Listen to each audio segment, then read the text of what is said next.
What is it that most people get wrong when it comes to building wealth, finding financial freedom, and eliminating financial stress from their life? Well, in this episode of the Affluent Entrepreneur Show, I'm going to share something really, really cool with you. It's actually 35 years of financial advising done in 70 minutes. This was a keynote that I did at this cool theater that was the theater that Walt Disney screened all of his cartoons and all of his movies at when he was alive. 1,100 people there. And I'm walking them through all the things that they need to understand to build the path to financial freedom, to find and build their money machine. I hope you enjoy it. So let's talk about where we're going to go. Our path today, I want to talk about the 4 stages of building a money machine. I want to talk about the 2 journeys that you need to travel. I want to give you a formula. Now, it's going to be a rough formula, but I want you to give you a formula where you might be able to calculate a little bit as to what is your target number. We have to know where we're going, at least a trajectory. And then, what are the 5 incomes that will get you your time back? All right, you game? Yep. Yeah? All right, so let's do this thing. So here's the thing. The first step, the first stage is to understand the journey. We don't understand the journey when it comes to money. Now, you're going to find out that money is not separate from life. I actually think that the only reason we have money is for life. It's not the other way around. When we chase the money, money is a result, it's not a purpose. Yeah. And so the challenge with understanding this is, I think that if we look at Benjamin Franklin here, he says the wealth is not his that has it, but his that enjoys it. And I've had an opportunity to work with people starting out, people that have $100 million, $1 billion, thousands of dollars. I've worked with people that have wealthy bank accounts. You would look at them and you go, wow.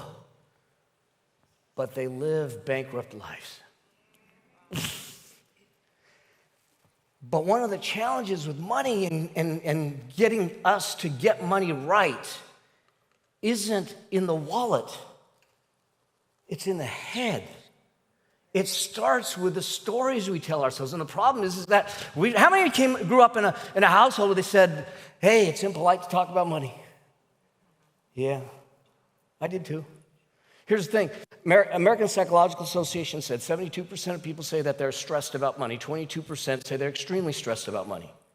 Y'all, if 3/4 of the population is stressed about money or 1/4 is extremely stressed, and then they tell you not to talk about it, how the hell are we going to fix it? So I got to tell you, the reason I wrote the book is we're going to talk about it. We're going to fix it. I truly believe financial freedom is your birthright. So let's just go claim it. I got a kid who joined one of my programs, 16 and a half years old, Henry. 16 and a half years old. I talked to his mom before he joined. Does it make sense? He's only 16 and a half. I said, give him a chance. And in a year, 2 years, I don't care. If it's not working, you let me know. I'll refund it. 17 years old, he's on one of the calls. He says to me, he says, I got a job. What do I do?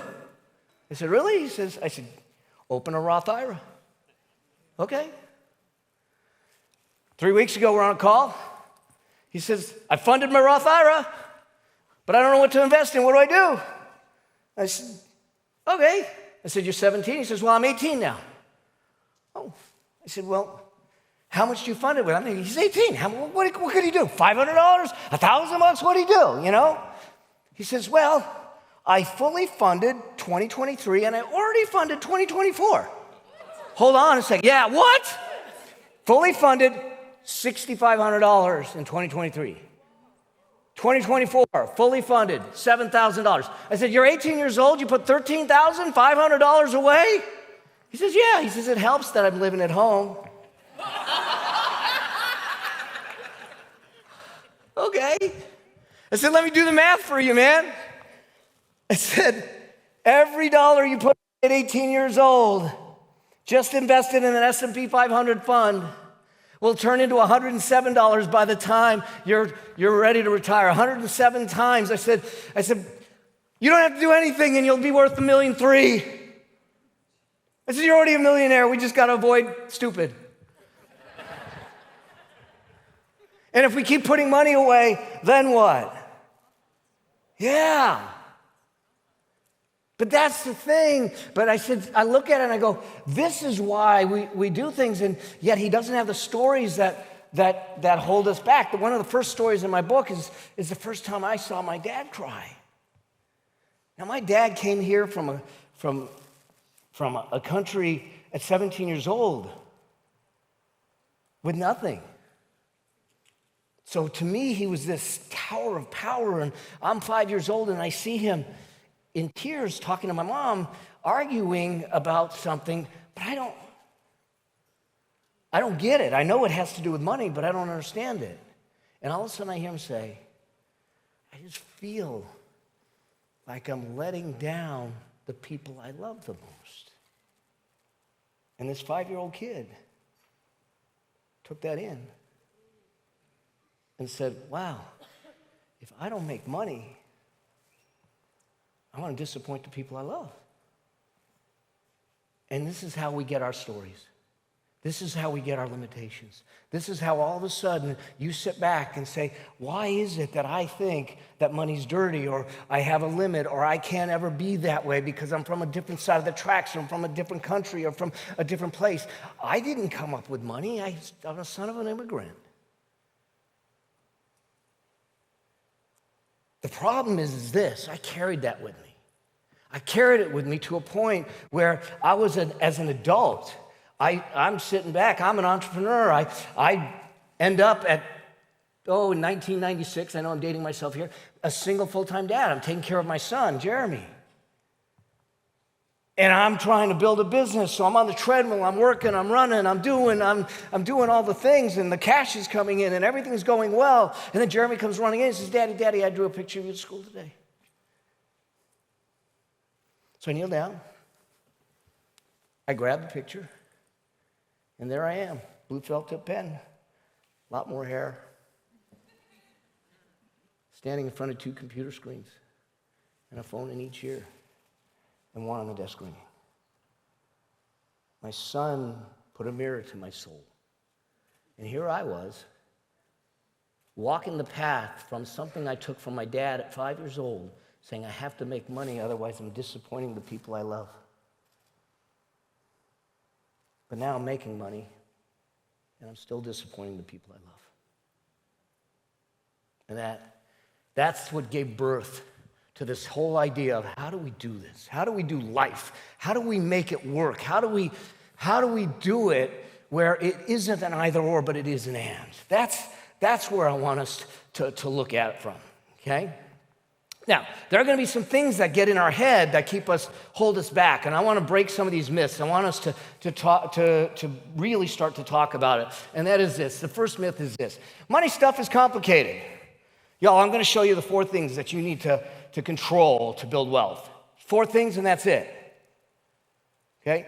It can be complicated, and trust me, as you get more successful, complications will find you. There's no reason to complicate it up front. Let's just walk through it. Now, everything that I'm going to talk about here, this is a prescription. It's a recipe. It's not a suggestion. And it's a recipe because it's something that I walked. Everything that I'm teaching, yes, I'm a CPA by education. Okay? But everything that I do is because of what I did. The miles I ran, the mistakes I made, you'll see some of them, okay? And so the real issue here is this. You guys, I've been lucky enough to do enough things right to be successful. But more importantly, you're lucky enough that I've done enough things wrong to be educational. So, first myth, is that it's complicated. It's not, and I'll walk you through that. Second myth is this, is that I have time. Y'all, you don't have time. Can you imagine if we were all Henrys in here and just put $13,000 away? We'd be sitting pretty right now. talk about time and how that goes. I'll do some math for you here. And then there's those people that call me up and just say, I don't want to deal with that, I don't want to deal with that. I'm not a numbers person. Just tell me what to invest in. But here's the problem with that. If I tell you the mechanics of something, you just memorize them. You do them, and then when the economy changes, things change, life changes, you're not prepared to do anything. The idea behind everything I do, including the book, is to make sure that you're educated, equipped, and empowered to take control of your financial destiny. You game? Yeah. Because that's the challenge, is that I have nothing to sell you. Okay, maybe the book, but I'm not selling investments, I'm not selling insurance. I just want to sell you on your dreams. I don't care what age or stage you're at, I want you to go. And if you get there 70% of the way, you know what, it's 70% closer than you ever did. Yeah. And I can't tell you what to invest in without knowing your situation. So everyone's different. And here's this. Here's how we do things. We always start with life first. The reason we build wealth isn't for the bank account, it's for the life account. So we have to start with the vision of our life. The vision of our life is what allows us to create the plan to make that vision a reality. Too often we don't start there. What do you want for your life? I mean, not just money, but health, relationships, spirituality, all of it. What do you want it to be? Then we create a plan, and from that plan, we can define the strategy. And when we have the strategy, I go through all of this, then we turn around and do the tactics. The investments are the tactics. And I can look at it and go, if I tell someone to invest in something, that's a tactic. But if the tactic doesn't fulfill the strategy and the plan, it doesn't get them to the proper life that they want. So that's why we don't start there. We start with the vision of life. But here's how these stories start to get in the way of things, okay? It's something I call the money story dynamic. Most of our money stories are caught, not taught. You watch your parents, you watch the media, you watch TikTok. There was someone on TikTok. This is what he said. He says, he's doing an interview, and he says, it is stupid to buy a Toyota Camry. Now, okay, no judgment against Camrys, okay? But he says, you're better off spending $200,000 on an R8. He says it'll go up in value. Really? He says it's a transfer of wealth. And I go, you're right, to the dealership. What are you doing? But people are listening to this.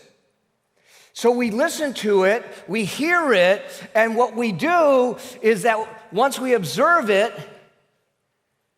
we make an interpretation, just like I did at 5 years old. That interpretation creates our identity.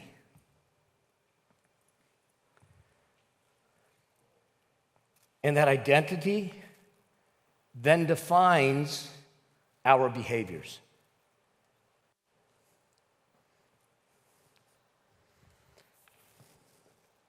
Your wealth, your ability to create wealth.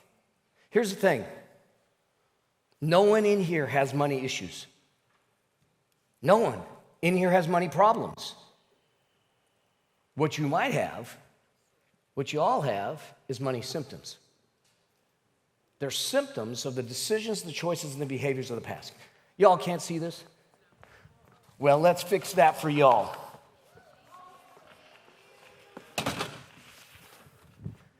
I mean, my drawings, I want you to see them. All right. Now that behavior, so your behaviors are what's setting you up for everything. It creates what I call a money set point. That's where the challenge is. That's where the problem is. I had a money set point that set me up to think these things, do these things, and stop doing these things. How do you fix this? Because the money set point isn't based on facts, it's based on interpretation. Let me give you a quick way to do this. Imagine for a moment, you go back to one of your earliest money memories, and you're watching it, you're listening to it, and you're sitting back and you're saying, oh my gosh. Now, what I want you to do is I want you to put earplugs in. You can't hear it anymore, and you put a camera up, and you're looking through the lens, and you're watching through the lens, but you can't hear the words. The facts of what happened are what the lens sees and not what your brain hears. And when you separate what you hear, from that, you reduce the possibility of interpretation. If I just looked at my parents, they were having a conversation. I guess I shouldn't go over by the speakers, huh? They were having a conversation about money. I didn't know what it was about. But would I have had the same interpretation, carried it with me for 30 years? Probably not. So I want you, one of the things I'm going to ask you to do is to go back to your earliest money memories and start asking yourself, what was the interpretation? What did I see? What did I hear? What did I feel? What did I make it mean? And what can I make it mean from a positive standpoint? Because until we clear that out, all the tactics, all the strategies won't work because you have a money set point that keeps you somewhere. Now, once we do that, there's two journeys you have to be on. How many are entrepreneurs in here? It's hard for me to see. All right, good. Proud and high. There you go. Good deal. All right. We are raised with industrial age thinking still. And that industrial age thinking is this: go get a job. Go build a business. In other words, go earn money. Just make money, make money, make money. That will solve all your problems. No. See, they tell you that you're going to make money. Now, there was a time in our lives where they said, work for this company for 30, 40 years, and we'll give you something called a pension, lifetime income. They took care of us. We started living longer, and the company said, wait a second, it's too expensive. Y'all are living too long. So what do? They give us 401ks, they give us IRAs, they give us all these other accounts in different countries or different things, but what they did is they dumped it in your lap. With no explanation, no training, no nothing, and made it your responsibility to create lifetime income. And the problem is we think we can solve that problem by earning more. Here's what it is. The two financial journeys you're on. One is the earnings journey. We all have to make money. We all have to do that. But the earnings journey was never meant to give you financial freedom. It was never meant to give you the control of the freedom of your life. It was simply meant to give you cash flow, to optimize earnings, to optimize value, to create a solution, to have an impact. That's it. No more. Nothing in there says freedom. How many of you have a business right now? Would you call it? I mean, I remember when I first started, I was on a treadmill. I don't think I was running the business, it was running me. How many relate? Yeah? Yeah. Yeah, two hands up over here. So here's the challenge. No one told us that we needed a second machine, a second journey. The second journey is the money machine. The second journey is the money journey. See, in the hands of a 6-year-old boy, I figured out that I had to get off the treadmill if I was going to be a dad. Or I had to find a way to do that. And the only way I could do that is if I separated my ability to earn from the efforts to earn it. Okay? Hence the subtitle of the book, Getting Your Money to Work Harder for You Than You Did for It. So you create this money machine. This is where you find it. This is where you start to take the cash flow from earnings and start to build the machine. We'll talk about what goes into it and how you do it, because the money machine is where you optimize assets and you optimize time. In other words, you get your time back. And I actually think your wealth should be measured in time and not dollars. Amen. Yeah. Yeah. So here's how this plays out. I think that as George Bernard Shaw says, bottom line is You look for the circumstances you want, and if you can't find them, you go make them. Now, I'm paraphrasing that, but you can see it up there. And I think it's great. We're going to create your circumstances. But circumstances will change. Circumstances will, this is the first time that I'm ever going to do this publicly, but I'm going to show you my financial journey, at least a portion of it, y'all. So and I'm going to tell you why I'm doing this, because it's important to see this. At 29 years old, I was worth $100,000. That was a long time ago. 1990 is when my son was born. It took me 5 years to double that to $200,000. But what you're going to notice as we go through this is that in 1999, 4 years later, I over doubled it again. Okay? 1 year later, it went to 750. I'm doing good. At 40, I crossed the $1 million mark. Feeling good. 2005, I'm over $3 million. Except for that hiccup you see right there. So at 44 years old, I'm worth $3.1 million. I get into an investment that turned out to be a Ponzi scheme. Wiped out 1/3 of everything I own. Between me and two friends, we lost over $4.5 million. You want to talk about the stories I told myself? So I went down. I dropped to $1.8 million. Still not bad, but look, when you drop 1/3 of everything you own, you're sitting back and saying, what do you do? Here's the challenge, and I tell you this for this reason. I don't care where you're at today with your money, your finances, your age or stage of life. I don't care about the bad decisions you made. I've made them too. And for some reason, y'all had to make them to get here. And there's a lesson in it. And there's a reason for it. What I figured out with this Ponzi scheme was until I was willing to accept my role. Role, not blame. In it, I was not prepared to heal from it. So whatever it is, it's about your role in it and not the blame for it. And so once I got that straight, then I was open to saying, well, what are the lessons I learned? How did I learn? What did I grow from? So I grew from this by having the ability to sit back and say, what are the rules that I ignored, and how do I make sure that no one, including you, ever have something like this happen again? So I put rules in, criteria in, investing rules in. It's the stuff I write and teach now about, because I'm sitting back going, hey, y'all, if I spent over $1 million for an education, you might as well get the benefit of it. Yeah. 18 months from that, I was back at it.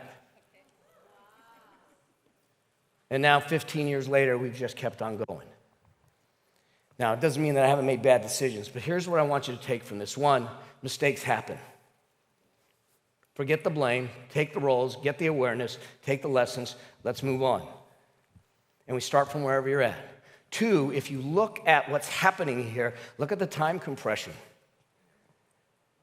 Y'all can't win the wealth game if you're not on the field. If you want to stand on the sidelines or you want to sit in the stands, it's not going to work. You got to get on the field. Get on the field, play the game, and it starts to happen. This is what I mean when your money's working harder for you than you did for it, because now all of a sudden I'm doubling on an ongoing basis. So that is understanding the journey, understanding it. Now we got to define the journey. Defining the journey is about you knowing where you want to go. So I'm going to give you a couple of realities. I gave you some myths. I'm going to give you a couple of realities here. And the first is this: you can build a money machine. Yeah! How many want to build a money machine? Let me hear you say, that's money. All right, here we go. It's your money. Heck yeah. Wealth creation, the second reality is wealth creation is a today thing.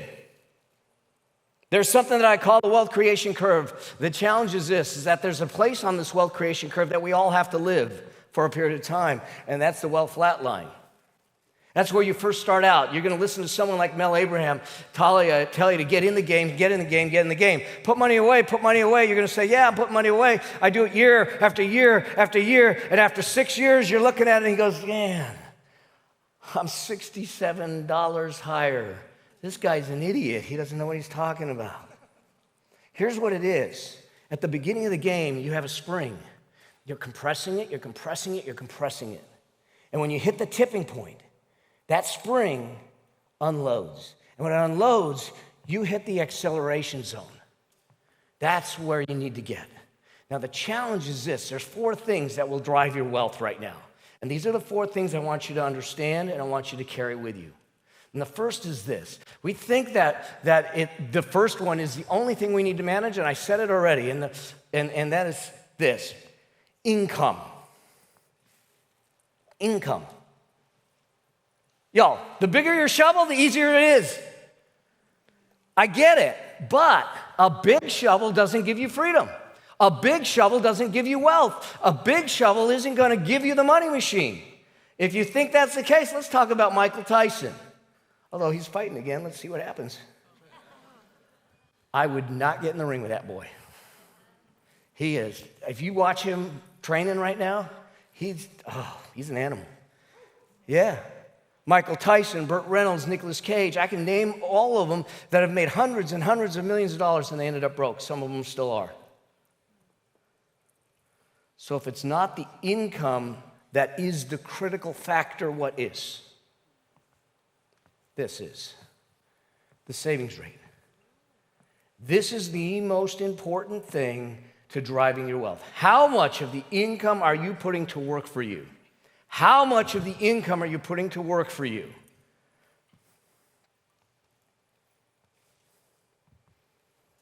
Wealth has to be a priority. Money comes in, it's got to go to the future first. The third aspect that you need to control is your investment returns. What are we putting it in?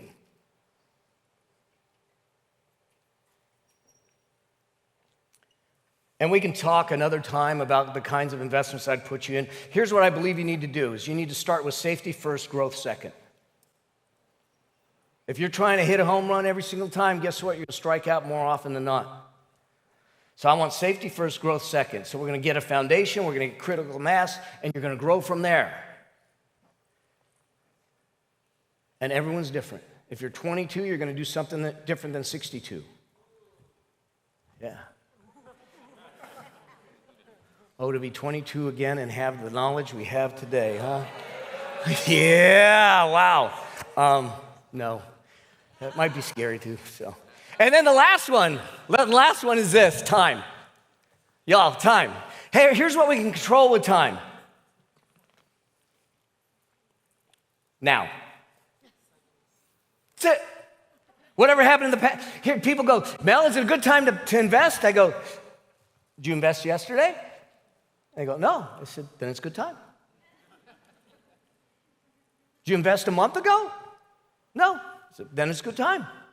Now, I'm not telling you what to invest in, but the bottom line is you can't win the game if you ain't playing the game. And the only decision you have to make about time is, are you committed to it? It's the only thing, because here's the deal.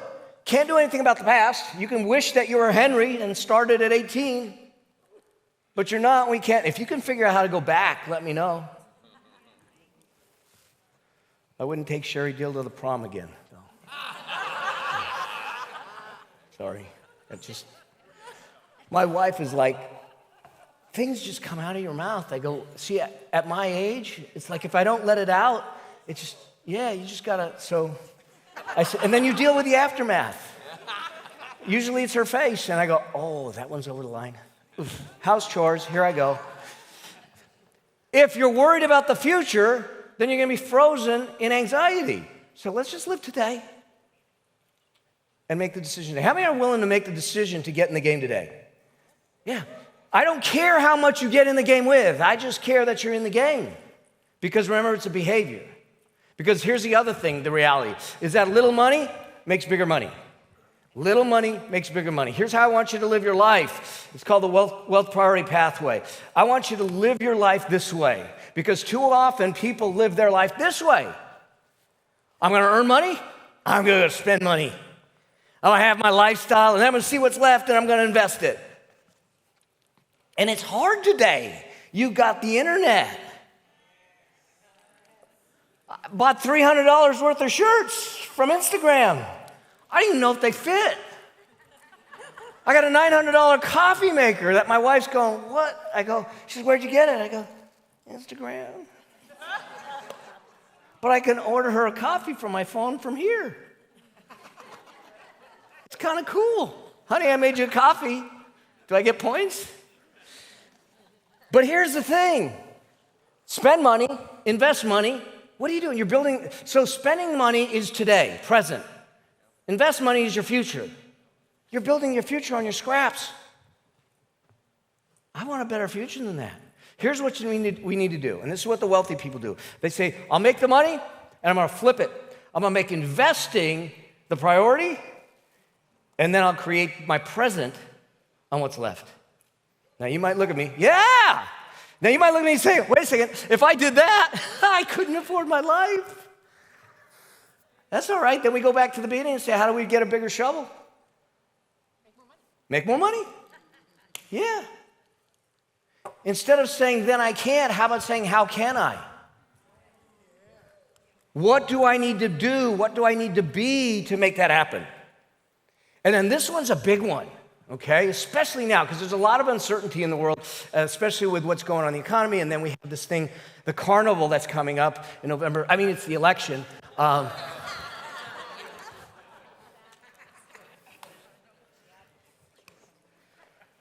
Is you cannot save your way to wealth. Let me introduce you to 4 people really quickly. Here's the thing. You cannot save yourself to wealth. So there's Tim, there's Justin, sorry Justin, Sally and Angela. Justin's the photographer around here, that's why I said sorry. Has nothing to do with him.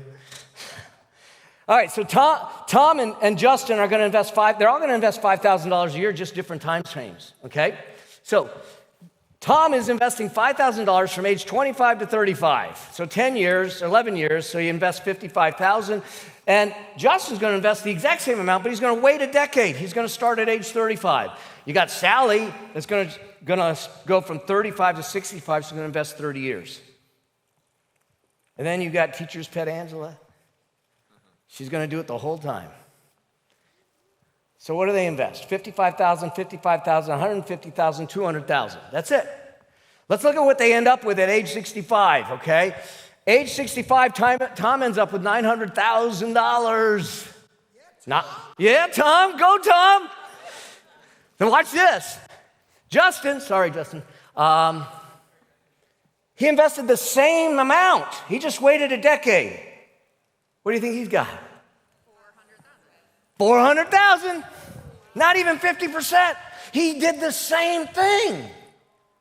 Y'all, when you invest at 20 years old, the multiple on that is 88 times. If you wait 5 years, it drops in half to 44 times.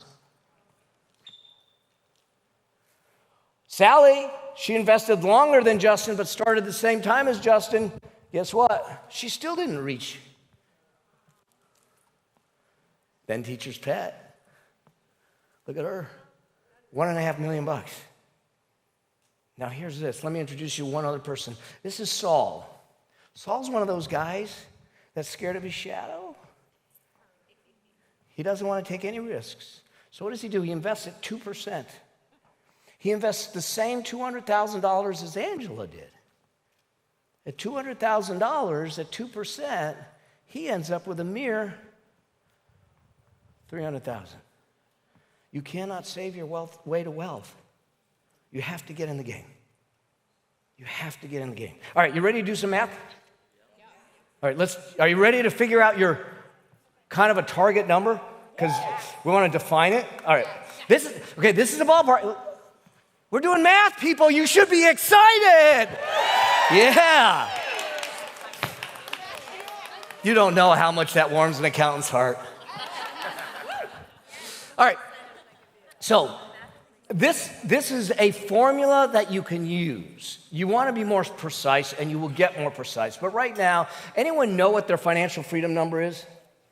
That is a calculated number and not just a desired number. Beautiful, I see a few. Y'all should know it. Not because not because it's so you have a trajectory. It's so you know where you're going. So I'm going to walk you through this, and we're going to use something called the 4% rule. And it's a rule of thumb. It's very, very rough, but it gets you started. It gets you starting to think. It gets you starting to look at things. You have to make a ton of assumptions based on it, but as you get closer, you can keep refining it. So what you're going to start out with is, what do I think my monthly expenses when I retire are? Now, someone like me, what we did is, as we built it out, is we started to look at things that we wanted to do. My wife and I, we love to travel. We love to travel, and we don't travel on Spirit Airlines. Anyone travel on Spirit Airlines? So, thank God you're here. Okay? So let's assume that my monthly expenses are $10,000 a month, okay?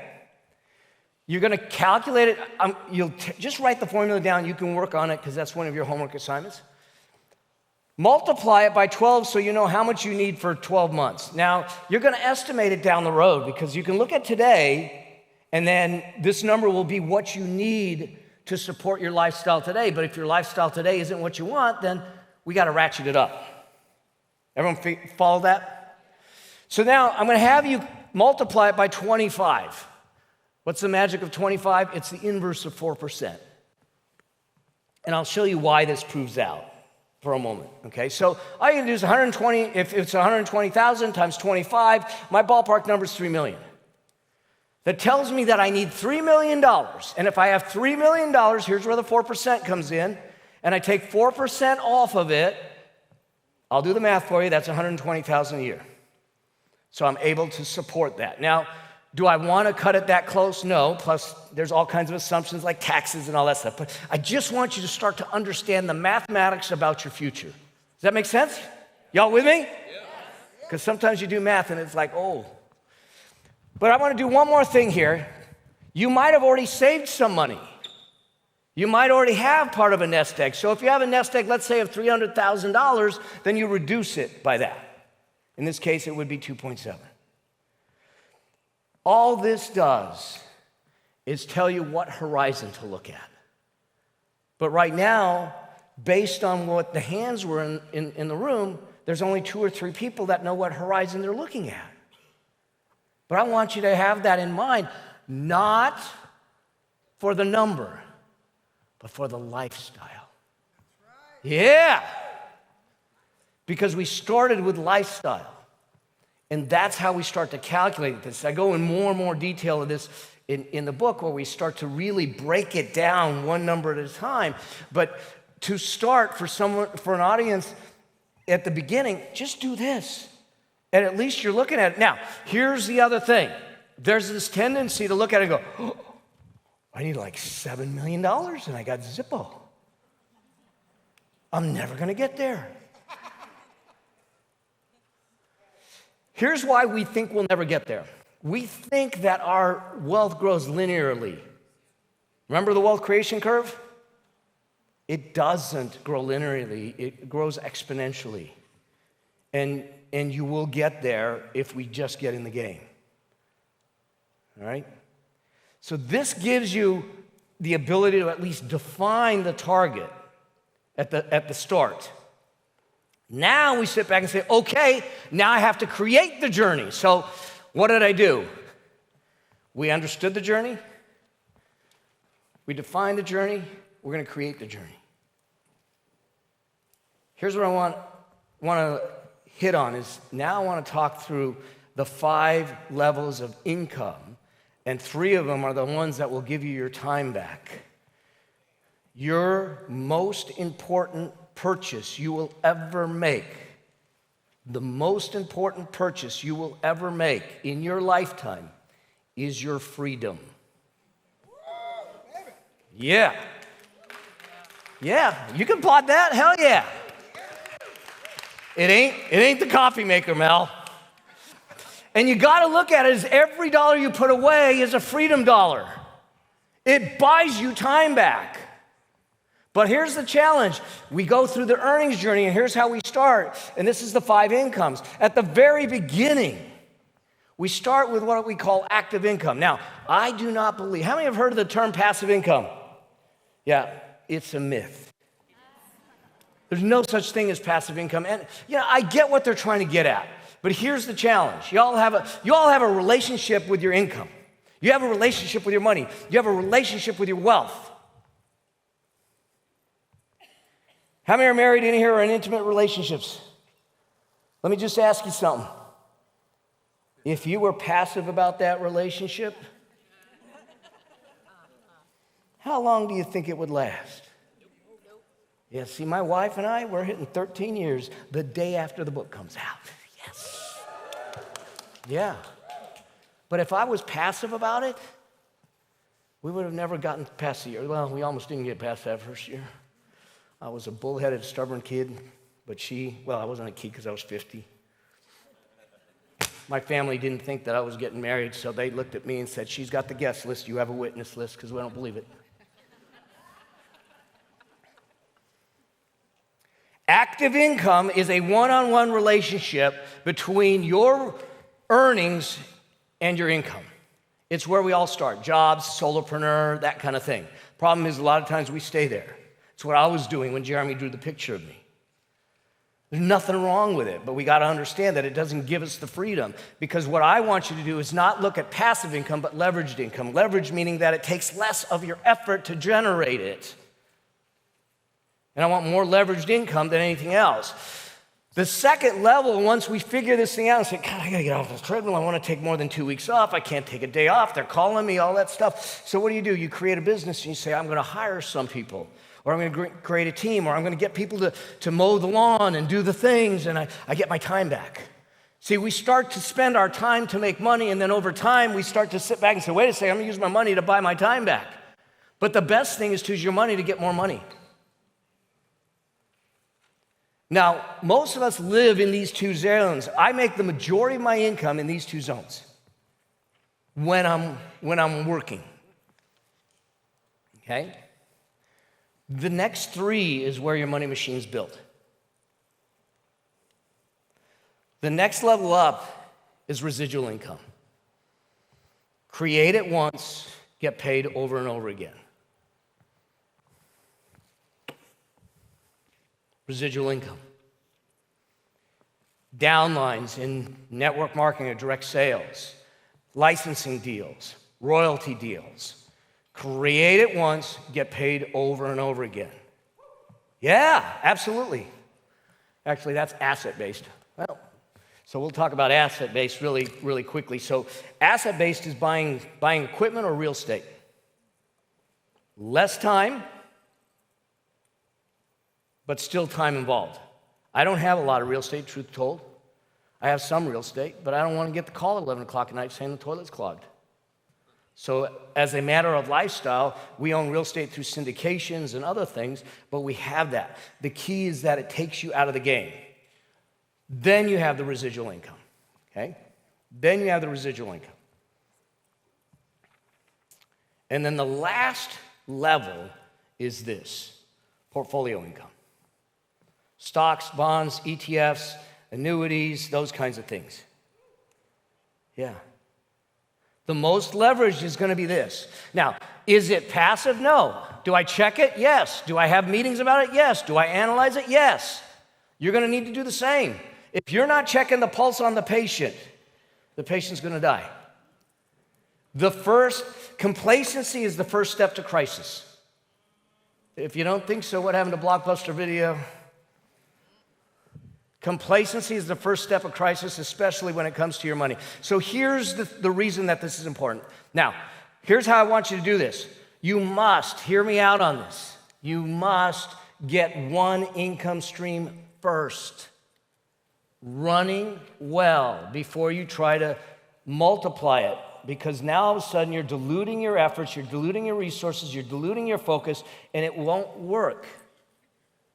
I tried it. So what you're going to do is you're going to get your active or your business working well, and you're going to use that to fund the top three. When you do that properly, here's what happens. Some of you know in 2018, 2019, life was good until I ended up in the hospital with a surgeon staring at me, and he says, "Ooh, looks like you have a 5-centimeter tumor in your bladder. Looks like you have cancer." My life changed. I looked at my son on one side, my wife on the other, and I said, shut everything down.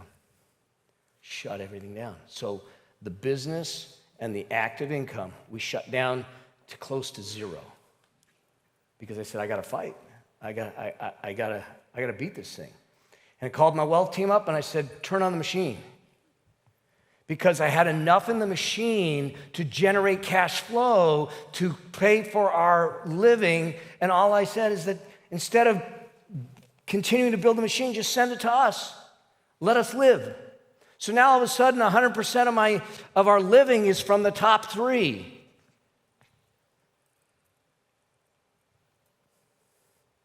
Three surgeries, 4 tumors, 57 treatments. What's the date today? The 2nd? 4 days from today, I will be clear 4 years.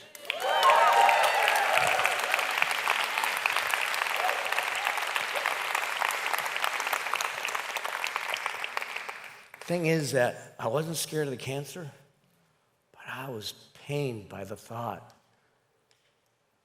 that I wasn't going to be able to live my life because I loved life too much. I loved my wife too much, my kids, the grandkids, all of it. Why do we do this? For life. Now that I came back, told the wealth team, shut the machine off, keep it investing, let it grow some more. And we turned back on the active business. Book, speaking, back in the game.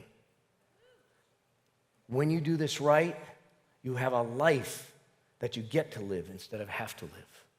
You have a life that is a life built on choice, not demands. That's what I want for you. And so this is where you get to this last stage, and that is to live the journey. To live the journey, to understand that we got to live into it. Now, I talk a lot about legacy. Call it the legacy factor. But most people mistake legacy. They say, I got to build this. I want to build this wealth. I want to build it, and I want to be able to leave a legacy. I want to leave a legacy for my kids. And no, I don't want to leave a legacy for my kids.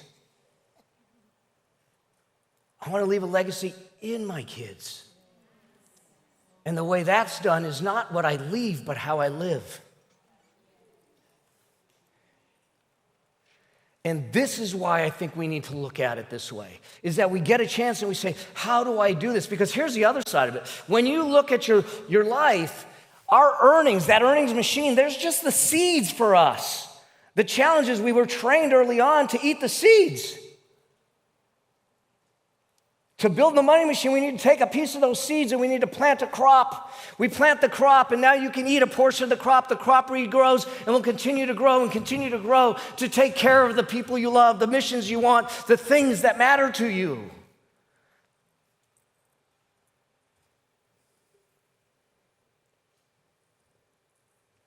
My son introduced me to the concept of the money machine with his drawing.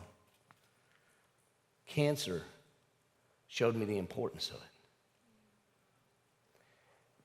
And when you take that on and you start to look at it and you sit back and say, I do this right, I become something in my family tree.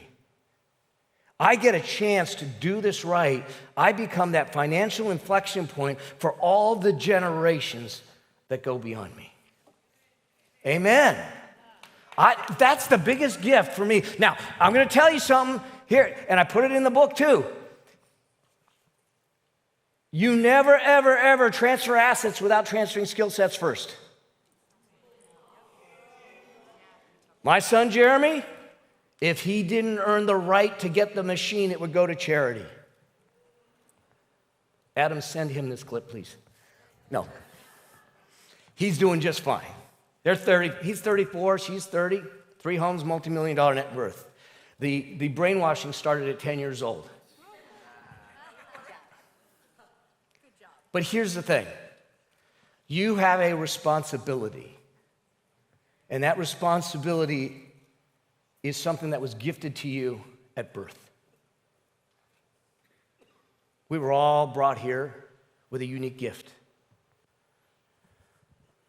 Some of us have to nurture that gift.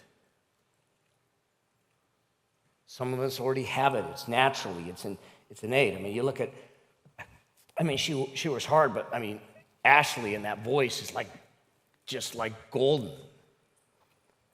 But I believe that our job here is to nurture our gift, to bring it to full expression, to live specifically to what you were called to do. There is something about this journey that I'm on right now since the cancer and to do all of this that tells me that I'm on the right path. I had a conversation with a friend because the cancer came back one time and I was struggling with it, and and we're talking and I'm walking on the beach and he says, "You're having a hard time with this?" And I said, "Yeah." I said, "I can't figure out why I got it. I'm not a drinker, I'm not a smoker." I said, I don't deserve this. I want to be here for my kids. I don't know how to do this. And he says, "You keep looking in the past." And I said, "Yeah." He says, "Let me ask you something." I said, "What?" He said, "What if the reason you got the cancer isn't because of something you did, but something you're meant to do?" What's the message there? And I said, the message is the book. The message is the journey. The message is this, because the pandemic hit right after the cancer, and I watched people struggle with finance, and I said, there's no reason for this. We shouldn't have to. If we just talked about it, we just gave the tools, we made it simple, and we just said, here's the frameworks, here's the processes, here's the things to take control of your financial destiny, to create something that becomes an inflection point in your family tree that allows you to say, I lived it fully, that I got to the point where I'm standing there. I don't know how many years you've got left, and may it be many, but my toes are on that grave ready to step in. I am sweaty, I am dirty, I am tired, and I look back at everyone I loved and said, it was a hell of a ride, and I'm good to go. That's what I want for all of you. Yeah.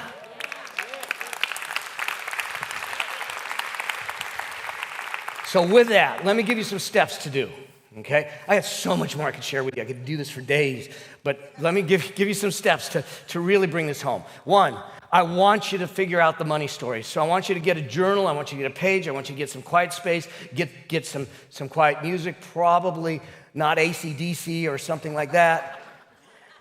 And I want you to journal about your money stories. What was the interpretation that you gave it? What was the meaning? What were the facts? What is the more empowering meaning? What were the lessons? Take that away. Strip away that money identity and start to look at the behaviors differently. Number 2, get specifically clear about what you want your life to be like. Not the money, life. What kind of relationship do you want? What kind of health do you want? What kind of relationship do you want with your kids, your grandkids? How do you want to live that? And then use that as the vehicle to start to look at that ballpark number calculation and calculate it more specifically to you.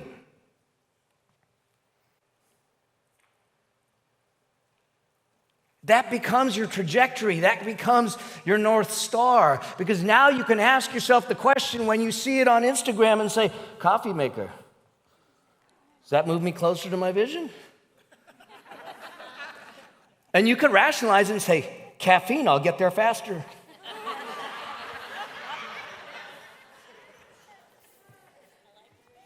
Yes, yeah. My wife says I can spin anything. I said, Typical accountant, huh? No. Number 4, I want you to choose the first income stream you're going to get rolling. And you already have one rolling, then I want you to choose the second. We're going to do them one at a time.